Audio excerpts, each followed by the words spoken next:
बात की बात है कि 10-20 लोग हैं। अच्छा ये बताओ सीटवा कितनी है कि सैकड़ों और हजार? वहाँ जितनी सीट है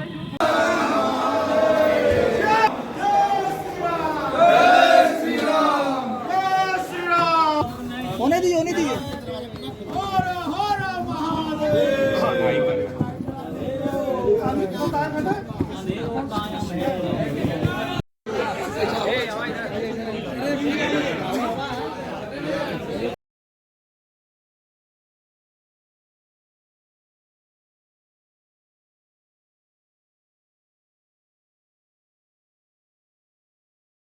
कि फिल्में समाज का आईना होती हैं और वर्तमान के उसको कहें कि समकालीन परिस्थितियों का एक आकलन होता है।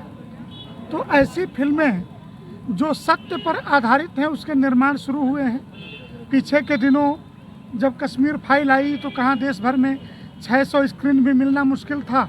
बाद में 6000 से ज़्यादा स्क्रीन उपलब्ध हुए और उसको लेकर के एक नैरेटिव, एक चर्चा समाज में आज सरकारी आंकड़ों में जो उपलब्ध है कि हिंदू और ईसाइयों की 32,000 लड़कियां केरल से गायब और इसमें से अधिकतर को ब्रेन वॉश करके इनको ISIS में शामिल करा दिया गया।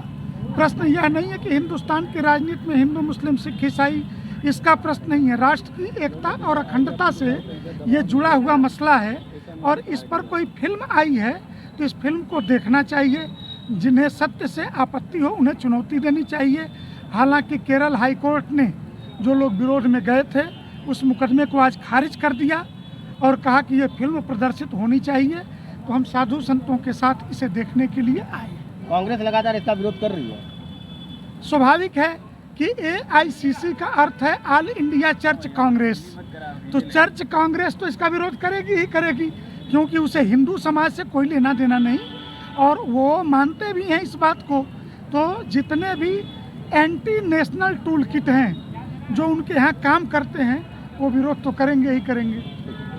गुरुजी भी शामिल है जी। कहाँ के संत हैं और कितने की संख्या है? देखिए हमारे साथ पूज्य महाराज श्री आए हुए हैं जो बॉम्बे के पास से जो है भुसावल की जगह से आए हैं। अखिल भारतीय संत समिति के कोषाध्यक्ष हैं और काशी की पूरी संत समाज है और जितने जो सनातन धर्मावलंबी हैं वो भी आए हैं। जिस प्रकार से पिछली सरकारों के द्वारा सनातन धर्म के विपरीत पिक्चरें बना करके उनको बाकायदा दिखाया जाता रहा और सनातन धर्म का विरोध होता रहा। हर जगह जो है सनातन धर्म का, चाहे वो लव जिहाद को लेकर के, चाहे मठ मंत्रों को लेकर के, हर समय हमारे भगवान को नीचा दिखाने का, चाहे पंडितों को अपमान करते हुए देखा गया है।